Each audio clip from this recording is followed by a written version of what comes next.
Already a winners finals between two very strong teams, two very, very strong teams, in fact.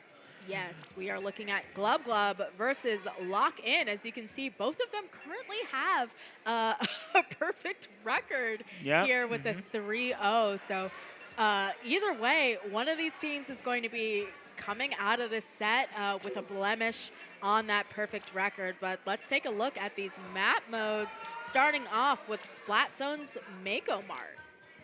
Splat Zone make them up being one of the undisputably best zones, man. I don't think anyone can say or The argue with the other one. undisputably. One of the best, or is the best. I don't know. It's either between Mahi, Umami, Here's the Ramen, I thing, believe. though. I think it depends on what weapon you play, because we know that Cakes plays edit on Team Locked In, but me, as an edit player, I tend to switch off. But you see, Storm said, listen, I don't care. Neither of these teams seem to care about how this is kind of disadvantageous for edit here, because we all know that Mako Mart is a very vertical map. It's got those stacks, and like I always say, he who controls the stacks controls the game. So it's very difficult with a Splatling to kind of control those stacks, but we see that Glub Glub has a very early control of that zone here. Bubble being popped in zone. Already both starting off strong, both getting picks and both getting off their coolers and stuff like that. However, Glub Glub is able to hold their position and get technically a wipeout. A delayed wipe. A delayed wipe. Yeah, they are getting their delayed wipe. And now, something that we noticed is that Nolan is back on his tried and true 96. Well, besides the forge, but 96. He's been playing the weapon a lot lately, and honestly, I think he's coming back with it as a resurgence. Like, he seems like he's really, really enjoying it now. Yeah, this is very interesting. Of course, yeah, Nolan is on that 96, but we know that Nolan also has an S-Blast in his pocket, so we might be seeing that, but you see him kind of standing on business, getting that pick from behind the wall there, and making sure that they can further stabilize. Right now, we're looking at a possible 0 to knockout. Maybe. They could cap. Okay, we capped. All right, so it's not going to be a complete and utter wipe. It's going to be a semi-wipe. Oh, Nilla is now getting the kills, but Storm is able to hold the position. Again, Edit playing in bubble. Very, very, very scary. Yeah, it is very, very scary for them. You see that they were able to put a really nasty penalty there. You saw, like, I think up to 67 on Glub Glub, but they have made healthy work of it. They're already down to 25 ticks, but 2 of their members going down. We're now looking at a 3v2, meaning that Lock-In is able to push in and take up that space, move up. Cool, kind of trying to take that stack, but going down to Keen, who is also on that decap. 3 members down on Lock-In. It is going to be extremely difficult, even with this cooler out, for them to stabilize and make their move on this zone. We're already having the bubble in the zone, but the counter strike. Oh, the strike just completely shredded the bubble. I think that's one thing that Glub Glub has the advantage over Lock-In in this comp, is that Lock-In doesn't really have something that can shred bubble. Glub Glub does, and that's their not only their decap, but also the strikes. Which, if a strike touches the bubble, well, we know exactly what happens to that. But now, it seems like Locked-In is finally getting in their comfortable zones, finally comfortable position. Nolan is going to be ending that Kraken, not getting them much off, but they're going to be resetting their position. Nolan goes down, unfortunately, but Nilla is now getting the picks that they need. Now we can see that Locked-In is actually locking in. They're actually staying to their team, and they're locking in. They're completely in the zone. No pun intended. They're completely in the zone. And now, but that's unfortunate. They went 3 down, so they can't be able to hold any longer. And now Glub Glub has taken the positions back for their taking. Yeah, and you know, I think that could be given to the fact that Locked-In didn't have that many penalty points, so they're able to really make quick work of their points, but now they are given kind of a nasty penalty with that 59. You see Nolan moving in there. Surprise, no, he's going to be punished out of that Kraken and I think Lock-In able to get the appropriate amount of picks that they need to get this cap.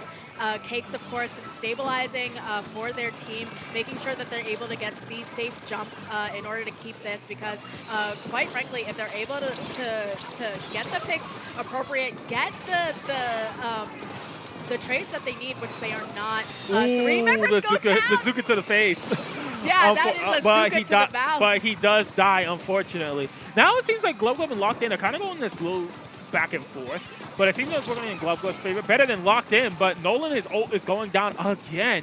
But it seems like Glub is not really afraid of that, because the fact that their ult is still holding their space. They're still like not really going in. But besides the Booyah Bomb that kills Keen. And now, Nilla is now going in. Now this could be very bad for Glub, because now Locked In has a kind of not that super high penalty, but they also are 10 points away from taking the lead. If Glub loses any of their resources or any of their painters, this could look very, very bad for them. So we're moving into overtimes, which means that Locked In is going to have to keep their clutches on decap goes down. Yeah, but it looks like Glub was able to retake comfortably and take the first game on Mako Zones. We have Nolan. Hi, Nolan. Hi, Storm. With a bit of a hello to the camera, or the people behind the camera as well. Hugs abound everywhere. Glub does take a bit of a close call there on that last game. I think that if Cakes was able to stay alive and maybe there's a bit of stabilization from Locked In, they may have been able to take that game. So very close game moving into Tower Control Inkblot. Tower Control Inkblot, a very, very common map mode as well. Actually, a lot of these are common map modes that we're looking at today. Nothing really out of the ordinary. No tomfoolery here. Yeah, nothing. I mean, I like variety in my game. Okay, perhaps it's because it's winners final. Yeah. They're like, listen, no movement zones. I mean, wait till until Big Dapple 8, and then you see Lemuria zones. Listen, do not give Pika ideas, but Tower Control Inkblot, I'm curious to see if we're going to see Nolan maybe switching on to that S-Blast here. Of course, Blasters very strong on Tower, on the Tower mode, as well as S-Blast having that Booyah Bomb, that GG Booyah. It may be in their best interest to sort of mirror GG mode Booyah, here. Bubble. We have a GG Strikes. Exactly. Bunch of GG specials here. Kraken, also Stereo on Tower Control. We are seeing RPD, actually, from Balloon. Yeah, extremely. And Storm is on Zap now. So we've seen 2 weapon changes from Glub, but on the other side, we have no weapon changes at all. I wonder how they're going to be able to play off of this. Yeah, very interestingly, with that rapid projectile, we're going to be already one kill. Yeah, that was a very tactical shark there from Cool, able to get that pick. Unfortunately, that Zuka coming out not at the best time, as there is a bubble currently on that tower. And so far, it's going to be an early push from Glub, who's able to get down to 86, and Cool getting out of that sticky situation with ease. But with a member down and Nolan in that invulnerable Kraken. He gets 2 with that Kraken. Yeah, and 3 total down from Lock-In. He actually gets 3 now. Now he's in his comfortable zone. Yeah, that's I think kind of a delayed wipe there, which means that Lock-In is really on the back foot. And quite frankly, as much as this is a very common map mode, this can be kind of snowbally. It's very difficult to get rid of the other team once they're past that checkpoint that they're currently contesting. So really, especially the fact that they're looking down at Kraken and have been wiped, I think we're looking at a knockout here. It's very, very hard for Locked-In to even recover anything at this point, because they're constantly just going down, constantly dying. And we saw 2 back-to-back wipeouts from Glub. Back-to-back wipeouts. Back-to-back Glub, back-to-back ones. Yeah. So this means now that they better be able to stop them from taking the tower, but unfortunately they are not going to be able to stop them from closing out the game. That whole game was their advantage. They never had a moment in that game where they were ever in disadvantage. It seemed like Glub just knew what Lock-In wanted to do, and they were able to lock them out. Yeah, I think that, you know, Lock-In a bit of a victim of this map mode here, as well as those changes. I think they had a lot of trouble with that rapid in a place like Tower, but like I said, once you're at that second checkpoint, it's very difficult not to just get KO'd due to like the snowballiness of that particular map. So I think they were just kind of a victim of that map mode, but hopefully I say less snowbally, Rainmaker Undertow, but quite frankly, as soon as either of these teams get the check, like I always say, you know that slim choke to get to the goal? Yeah. The million bajillion points that they give you for walking 2 full steps after you're in check. Especially with the fact that now it's it's a mode where it promotes a very, very fast gameplay style, and the team that's able to be more adaptable to the game's pace in terms of Rainmaker is going to be able to get the most points and stuff like that. I will say that when it comes to Rainmaker Undertow, or Rainmaker in general, is we have a bunch of weapons that want to actually get kills in rapid succession and constantly make the enemy team want to go down. So our main thing that we're going to be looking for is for either Lock-In or Glub when they're pushing the rain, is that they want to push it and they want to be able to push in a good position to where they're not going to be picked off easily. And now we have the change back to the original comp that we saw that we were running. Locked-In is still locking in the same comp that they are being running since this, I believe, beginning of the set. They have not changed a single thing. That means they're very confident with the comp that they're running and can potentially work against the team that they're fighting against.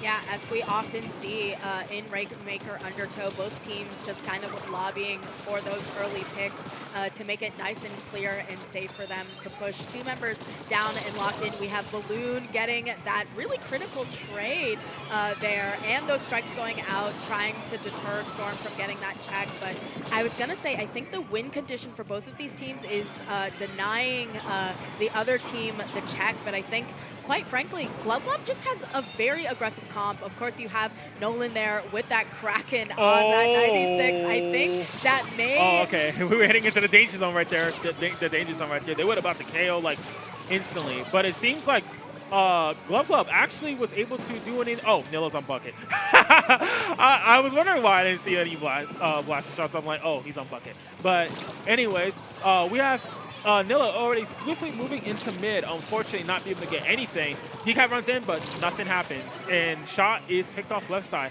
Now, you see how Glub's able to just control the pace of the game just simply because, like, they know, like, their opponents are, you know, they have a lot of work to make up. They are 8-0. No, yeah, 8-0. So they have to make up a lot of what they messed up on, and it's going to be very difficult for them to do so when they're all constantly just going down and they're all constantly, you know, getting picked off. And Nilla goes down to the Kraken again. Nolan just finding ways to get use out of Kraken, which is very nice, which you want to do on with your 96. Yeah, I think now that Glub has gotten down to 8, really the ball is in Lock-In's court, and that can be a lot of pressure, not only up against some well-known, very strong players, but also one of the big complaints we've been hearing about Rainmaker, particularly from top players, is that this can be such a stally map mode. It's very easy to just waste time on the clock. You see, we're approaching halfway through the game. Lock-In not able to get any points on the board yet, so now Glub can go for the knockout, or they can opt to just waste some time, chip away at Lock-In. You see 3 members down on Lock-In, Cakes being the only one alive at the time. And with them just like taking these fights, you see Storm really able to take their time because we're only halfway through the match. You know, they're just able to waste this time, and it works to their advantage. Now we're back in the same position we were in the beginning of the game. Glub now has the Rainmaker literally on their pedestal, like literally hugging it, like cuddling it, like literally right there, like holding it right there. Ooh. But they are only going to get to 6. Yeah, that's a good picks from Cakes. If Cakes was not on their P's and Q's, that may have been knockout. And of course, we are at match point. If Glub is able to win this game, they're going to be in grand finals, waiting for whoever makes it out of losers finals there. So Cakes doing a really good job of denying them that space. Like as much as he didn't die to the strike. Well, that's surprising. He didn't die to the strike. Yeah, Keen, they were doing a really good job of kind of using their space there. I think Keen is a really strong player, so they know there's spacing there. Yep, of Cool course. is really working overtime to make sure that they're getting these picks so that... Now, I firmly believe that Rainmaker is one of those modes where you cannot predict what's going to happen, because Rainmaker is a mode where the silliest stuff can happen. Anything really silly can happen. Like, either you get the enemy team down and then you go from 90 to like 30, or like, you know, the Rainmaker gets picked off by something. And in this mode particularly, we have a Kraken, so when, you know, Locked In gets in that overtime, they have to be very, very careful to make sure that Nolan does not have Kraken. But Rainmaker's going to go down again. Yeah, I think this is just very hectic, but this may be the time to push. 3 members down on the side of Glub means that Lock-In, with all their members up, are going to be able to finally mount an offensive with just over 30 seconds left. So you have Cakes doing a very careful sort of waiting game there. With Gets a pick on. Okay. Let's see if Locked In can actually play with this. Oh, that's unfortunate down, but they do get the checkpoint. There's still hope. There's still hope. The game is not over until it says game. We can still see Locked In bring this back potentially. But now, it looks like Glub has their win condition in set, because we see Nolan have that Kraken ready. And it sounds like Glub is not going to let them grab anyway. And that's the set. Yeah, that is going to be unfortunate. Cake's not able to grab that. So that, once again, is going to be another win, and the last one of this set for Team Glub. So with Grace, they have a very dominant set into grand finals. Congratulations to all the members of Glub for, and you see that, look how locked in, you see Keen with the eyebrow. Very locked in. Keen is very, very locked in while everyone else is talking. Very, very locked in. Yeah.